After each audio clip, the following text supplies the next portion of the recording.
Assalamualaikum warahmatullahi wabarakatuh. Perkenalkan, nama saya Bian April Hamdi, mahasiswa Fakultas Ilmu Sosial dan Ilmu Politik, Prodi Ilmu Pemerintahan. Dalam video kali ini saya akan mempresentasikan proposal skripsi saya yang berjudul Akuntabilitas Organisasi Publik dalam Penyelenggaraan Pemerintahan Studi pada PDAM Tirta Mayang Kota Jambi. Selamat menyaksikan. Oke, baiklah, kali ini saya akan menjelaskan isi dari proposal skripsi saya. Pada bagian bab 1 di latar belakang penelitian, pada awalnya konsep akuntabilitas merupakan konsep yang seringkali dilupakan oleh masyarakat. Padahal akuntabilitas ini merupakan konsep atau komponen yang penting dalam proses penyelenggaraan pemerintahan yang bersih dan benar. Karena kan akuntabilitas merupakan ujung tombak masyarakat dalam memperoleh keadilan. Akuntabilitas sendiri merupakan sebuah konsep yang memfokuskan pada kapasitas organisasi publik dalam memberikan jawaban-jawaban terhadap pihak-pihak yang berkepentingan terhadap organisasi tersebut. Namun, pada dekade terakhir ini banyak sekali organisasi publik yang melupakan konsep akuntabilitas. Mereka cenderung acuh tak acuh pada konsep ini, padahal konsep akuntabilitas inilah yang nantinya akan membawa negara Indonesia lebih maju dan organisasi publik kedepannya akan lebih dikenal oleh masyarakat. Ada contoh kasus yang menunjukkan bahwa konsep akuntabilitas ini dilupakan oleh organisasi publik seperti yang terjadi pada Kota Jambi, di mana kasus organisasi publik yang hangat diberitakan di media massa jambigadra.com mengatakan bahwa kinerja dari PDAM Tirta Mayang Kota Jambi semakin hari semakin buruk. Ini diakibatkan karena adanya keluhan-keluhan dari masyarakat yang mengeluhkan kenaikan tarif air dan pendistribusian air yang tidak lancar. Warga mempermasalahkan pemakaian 1 kubik air harus membayar 10 kubik. Selain itu, warga yang tak memakai air tetap diwajibkan membayar administrasi seperti pembayaran pemeliharaan meter, abondemen, retribusi, dan maintain. Berdasarkan Undang-Undang Nomor 25 Tahun 2009 Pasal 30 Ayat 1 menyatakan bahwa penyelenggara dapat menyediakan pelayanan berjenjang secara transparan, akuntabel, dan sesuai dengan standar pelayanan serta peraturan perundang-undangan. Dan ayat 2 menyatakan bahwa pelayanan yang dilakukan harus berjenjang sebagaimana dimaksud pada ayat 1, harus mematuhi ketentuan tentang proporsi, akses, dan pelayanan kepada kelompok masyarakat berdasarkan asas persamaan, perlakuan, keterbukaan, serta keterjangkauan masyarakat. Nah, dari uraian tersebut, selanjutnya rumusan masalah yang saya ambil atau yang saya ingin teliti yaitu apakah kenaikan tarif PDAM Tirta Mayang Kota Jambi telah sesuai dengan kualitas dan mutu yang diberikan kepada masyarakat, ditinjau dari aspek transparansi, pertanggungjawaban, pengendalian, tanggung jawab, dan responsivitas. Kemudian tujuan penelitian ini bertujuan untuk yang pertama memenuhi tugas mata kuliah metode penelitian kualitatif, yang kedua untuk mengetahui sejauh mana penerapan prinsip akuntabilitas pada PDAM Tirta Mayang Kota Jambi ini. Yang ketiga, mengetahui tingkat pelayanan yang diberikan oleh PDAM Tirta Mayang Kota Jambi. Dan yang terakhir, untuk mengetahui respon masyarakat terhadap kebijakan yang telah ditetapkan oleh PDAM Tirta Mayang Jambi ini, yaitu kebijakan kenaikan tarif tersebut.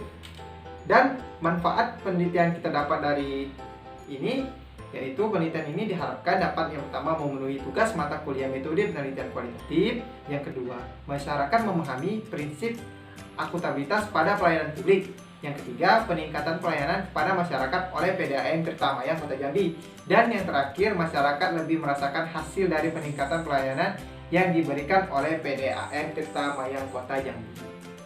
Selanjutnya pada bagian 2 yaitu bab 2 tentang landasan teori. Secara garis besar saya mengambil tentang 4 teori besar. Yang pertama ada tentang pelayanan publik, yang kedua ada tentang kualitas pelayanan, yang ketiga tadi perusahaan daerah, dan yang terakhir tentang akuntabilitas.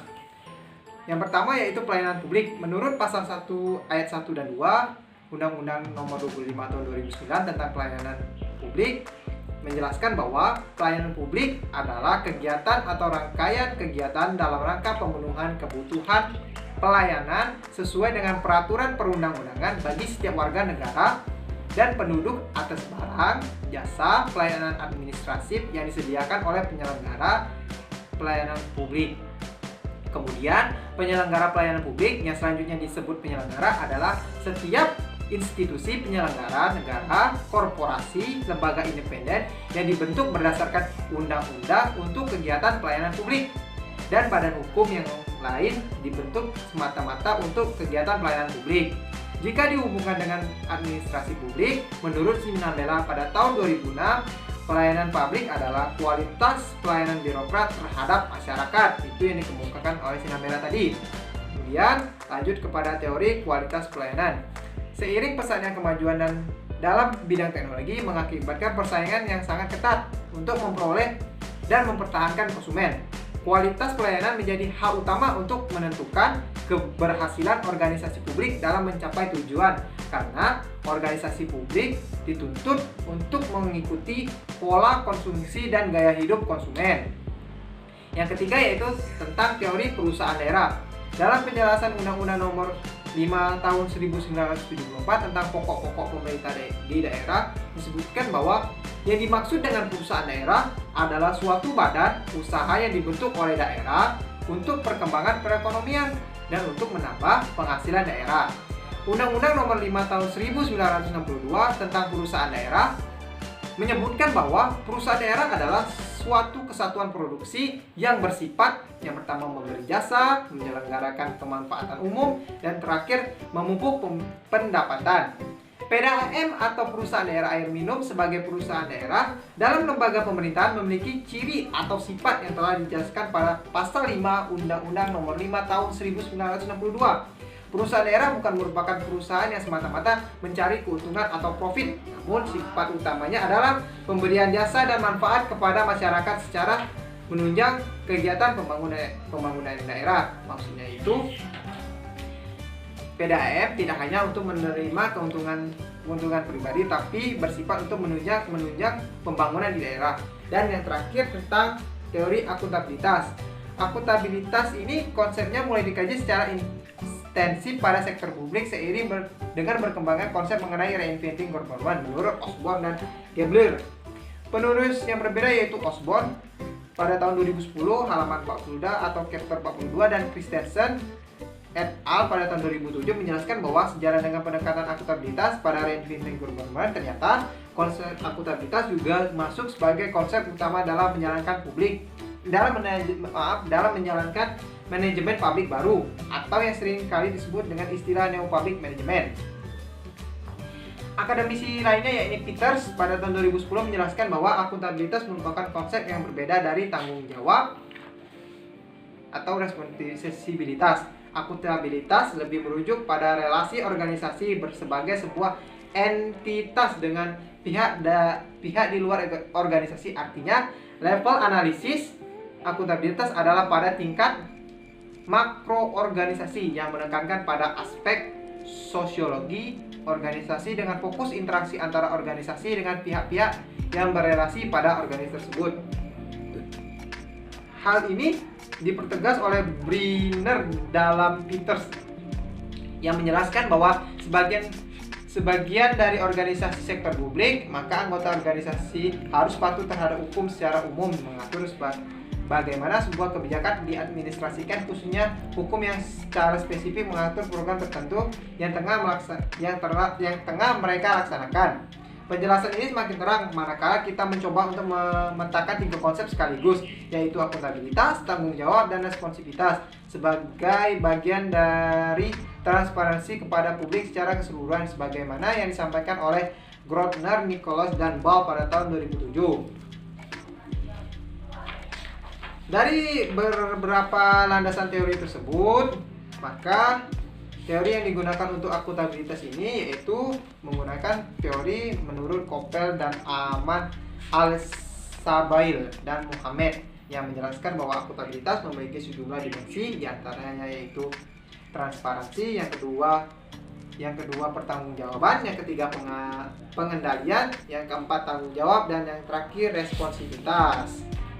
Maka dari itu, kelima dimensi ini akan saling berhubungan dan menentukan bagaimana akuntabilitas itu bisa berjalan. Tapi di dalam teori ini juga menjelaskan bagaimana pertanyaan kunci yang akan dipertanyakan nanti untuk penelitian ini, seperti transparansi. Pertanyaan kunci yang akan dipertanyakan itu yaitu yang pertama transparansi. Pertanyaannya, apakah organisasi mengungkapkan fakta-fakta tentang kinerjanya? Yang kedua, pertanggungjawaban. Pertanyaannya yaitu apakah organisasi menghadapi konsekuensi atas kinerjanya? Yang ketiga, pengendalian, apakah organisasi melakukan apa yang diharapkan? Yang keempat, tanggung jawab. Pertanyaannya yaitu apakah organisasi mengikuti aturan yang berlaku? Dan yang terakhir, responsivitas. Pertanyaannya yaitu apakah organisasi memenuhi harapan substansif yang disampaikan dalam bentuk kebutuhan dan permintaan. Itu menurut Al-Sibail dan Muhammad Yadi. Baiklah, selanjutnya pada bab terakhir yaitu bab 3 yang bersihkan tentang metodologi penelitian. Jenis penelitian yang saya gunakan untuk penelitian ini yaitu penelitian deskriptif yang bersifat kualitatif. Menurut Sugiono, metode penelitian kualitatif adalah metode penelitian yang digunakan untuk meneliti pada kondisi subjek yang alamiah, di mana peneliti adalah sebagai instrumen kunci. Teknik pengumpulan data bersifat induktif dan hasil penelitiannya lebih menekankan pada makna generalisasi. Lokasi penelitian yang saya gunakan yaitu bertempat di kantor PDAM Tirtamaya, Kota Jambi. Kenapa saya memilih lokasi kantor PDAM Tirtamaya, Kota Jambi yang ada di Tranekura? Itu berdasarkan atas pertimbangan bahwa pada kantor ini merupakan instansi yang sudah sering kali didatangi masyarakat terkait masalah yang seringkali timbul akibat kecerobohan yang ditimbulkan oleh PDAM Tirtamaya Kota Jambi. Sumber data yang saya gunakan itu didapatkan melalui penelitian berupa pengumpulan data, observasi, wawancara maupun lewat data dokumentasi. Teknik penentuan informan, adapun yang menjadi informan pada penelitian kali ini yang pertama yaitu staf atau pegawai PDAM Tirtamaya Kota Jambi, yang kedua sekretaris PDAM Tirtamaya Kota Jambi, dan yang terakhir konsumen pengguna layanan PDAM Tirtamaya Kota Jambi. Teknik pengumpulan data. Di sini saya menggunakan dua teknik pengumpulan data. Yang pertama ada teknik pengumpulan data primer dan yang kedua ada teknik pengumpulan data sekunder. Teknik pengumpulan data primer ini adalah data yang berasal dari sumber asli atau pertama dan tidak tersedia dalam bentuk terkompilasi ataupun dalam bentuk file-file. Data ini harus dicari melalui narasumber atau responden, yaitu orang yang dijadikan objek penelitian atau orang yang dijadikan sebagai sumber untuk mendapatkan informasi ataupun data. Berarti saya di sini menggunakan data primer ini melalui wawancara bersama narasumber atau responden. Sedangkan data sekunder merupakan data yang sudah tersedia sehingga kita tinggal mencari dan mengumpulkannya. Data sekunder ini yaitu data yang diperoleh dari lembaga atau instansi, misalnya data-data yang sudah ada di PDAM tersebut seperti dokumen-dokumen ataupun file-file yang ada disediakan di PDAM Tirtamaya Kota Jambi. Dan terakhir, teknik analisis data yang saya gunakan yaitu dengan mendeskripsikan data yang dikumpulkan berupa kata-kata, gambar, dan bukan angka. Data yang berasal dari naskah, wawancara, catatan, lapangan, dokumen, dan sebagainya kemudian dideskripsikan sehingga dapat memberikan kejelasan terhadap kenyataan atau realitas. Dalam menganalisis data, saya juga harus menguji keabsahan data agar memperoleh data yang valid. Untuk memperoleh data yang valid itu, maka dalam penelitian ini digunakan 5 teknik pengecekan dari 9 teknik yang dikemukakan oleh Moleong. Kelima teknik tersebut adalah ada observasi, triangulasi, pengecekan anggota, diskusi teman sejawat, dan terakhir pengecekan mengenai ketercukupan referensi. Mungkin itu saja yang bisa saya sampaikan pada proposal skripsi saya. Kalau ada kesalahan ataupun salah kata tolong dimaafkan. Wabillahi taufiq wal hidayah. Wassalamualaikum warahmatullahi wabarakatuh.